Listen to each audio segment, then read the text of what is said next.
So think about who has made a significant impact on you. Have you ever considered that God might actually have put them in your life to do that? Hey, welcome to Journey at Home. I am Matt. Thanks so much for taking time to join us. Hit that subscribe button if you will, so you can have easy access to all the content that we release. And whether you're a follower of Jesus or not, we hope you find this helpful. One of the things we all have in common, whether we consider ourselves Christians, followers of Jesus or not, is that we all tend to chase happiness moments, and we all tend to make happiness decisions, don't we? We spend some happiness money, we get into happiness relationships, we go on happiness adventures, we take happiness vacations, and all that's good until the happiness moments turn into unhappiness moments. And at that point, all of the what, who, and where questions that we've been asking don't mean as much. You know, all those questions like, well, what am I going to do? What am I going to do next? And who's going to be there? And who's he? And who's she? And where are we going to go? And then where are we going after that? See, eventually life has a way of bringing enough unhappiness or discontentment or routine into all the what's and who's and where's that you find yourself asking a different question. Eventually you find yourself asking why. When the excitement, the newness, and the momentum runs out, life starts looking the same, doesn't it? Because after you graduate, you get a job, and every day is just, job. Then you get married, and it's like, I'm married. And then maybe you have a kid, and eventually you have these three parallel tracks that all seem the same every day. I'm either at my job, or it's my marriage, or I'm raising my kids, and it just consumes all your time. And then every now and then you get to go on a vacation or a trip, and it's kind of like, that's awesome. And then it's right back to, got to go to the job. Now, there's nothing wrong with any of that. That's all normal. But every day can tend to look the same. And when today starts looking like yesterday, at some point we all stop and ask the question, wait a minute, why am I doing this? Why am I here? What's the point? And the minute we ask this question, we have just bumped into the issue of purpose. Unfortunately, a lot of people are uncomfortable wrestling with their purpose. So instead, they make some really bad decisions. They think, no, I don't need to figure out purpose. I just need to change the scenery. I need a new husband, maybe. I need a new wife. I need a new car, a new look, a new job, a new place, a new vibe. If I could just change things up in my life a little bit, then maybe I'll be happy again. But those choices just leave you with a lot of scars, a lot of problems, some alimony maybe, some debt. And the problem is you still haven't solved the why question. Now, the reason you can't ultimately avoid this question is because God put this in you. You are made in the image of God. So whether you believe in God or not, eventually the purpose question comes to the surface. And if you answer it right, listen, it is an awesome thing. But if you don't, you're just going to go around and around and around chasing things that don't ultimately satisfy you. So this is episode 3 of our series, A Surprising View That God Has of You. And I have 2 goals for this series. One is to help you better understand who you are in God's eyes and his purpose for your life. And 2, I want you to see the role that we can play collectively as a church, if you're a part of our church, in creating a place where people can clearly see and understand how God views them by the way that we love and we serve them. And I think a key part of that is figuring out this why question. Jesus talked about this often, including in his most famous sermon. The teaching's often referred to as the Sermon on the Mount, but it's really a sermon about finding your place and your purpose in the story that God is telling and the work that he's doing in the world.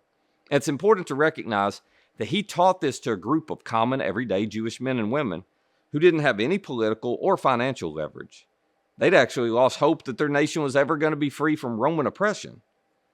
And Jesus looks at them and says, well, let me tell you why you're here. Let me tell you how God views you, because there is a new purpose for you to embrace in your life.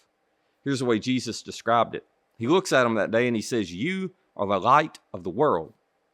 They had to have thought, well, what are you talking about? We're nothing. We're nobodies in this big Roman Empire. But when Jesus looked at them, he saw the potential. He saw them as the light of the world. Now think about that.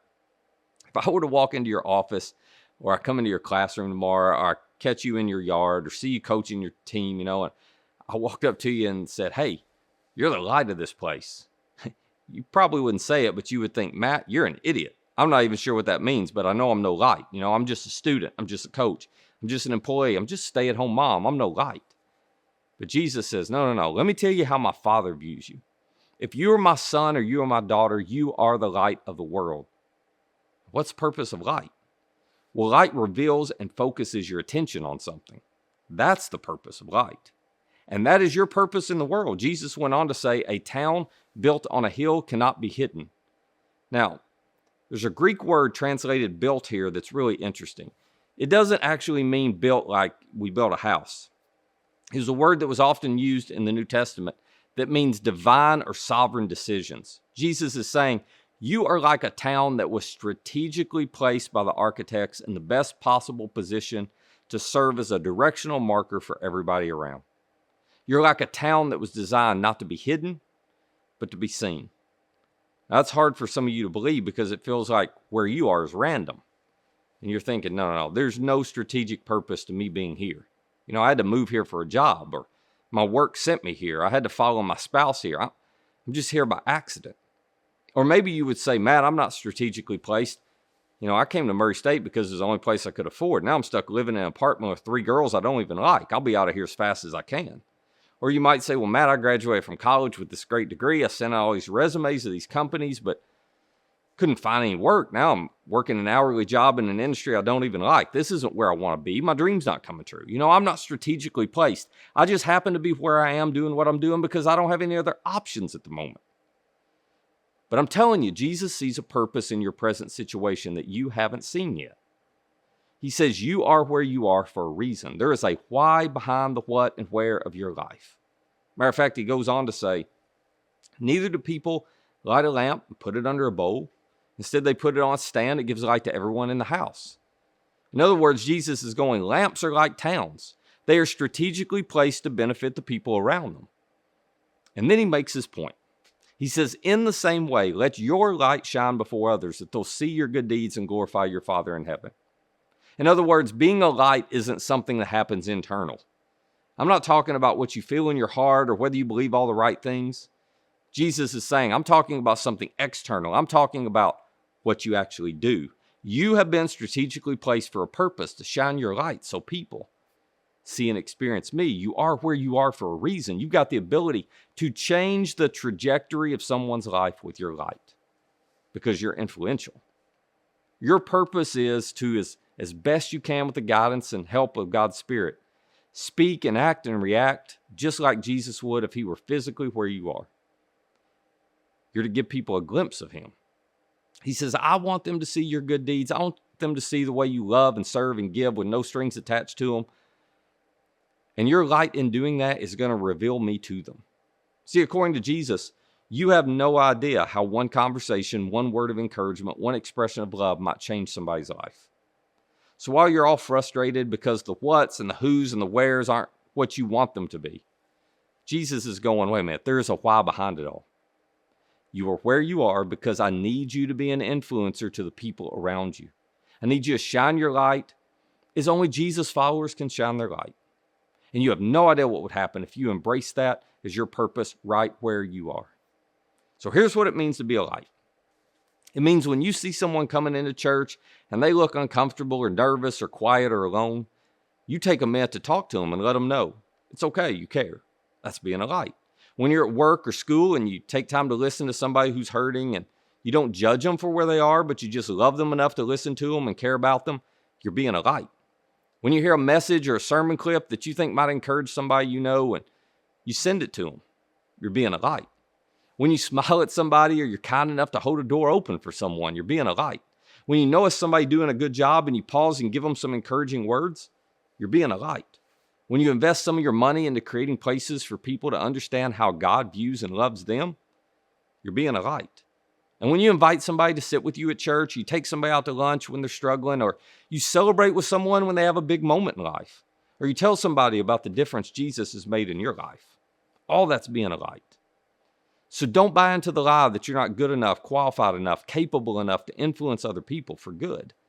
Jesus put you where you are to be a light to the people who cross your path. You are influential. And you never know how one conversation, one word of encouragement, one act of love, one interaction or invitation just might change somebody's life forever. So here's my question. What if you embrace that opportunity? What if this week we all look for ways to let our light shine? What if we went the extra mile to give and serve and love others? When we say we're for others, that's exactly what we mean. I mean, listen, If you'll embrace your role as a light, you'll find what you've been looking for in the middle of your everyday is the same day kind of life. In other words, you'll find meaning right in the middle of the mundane. You'll find purpose in loving and serving the people around you. Now, you ignore this, I'm telling you, you'll never escape that gnawing sense of discontentment that we all get when we're chasing happiness decisions and happiness relationships and happiness adventures. You've been called and positioned to be a light to the world. It's your purpose.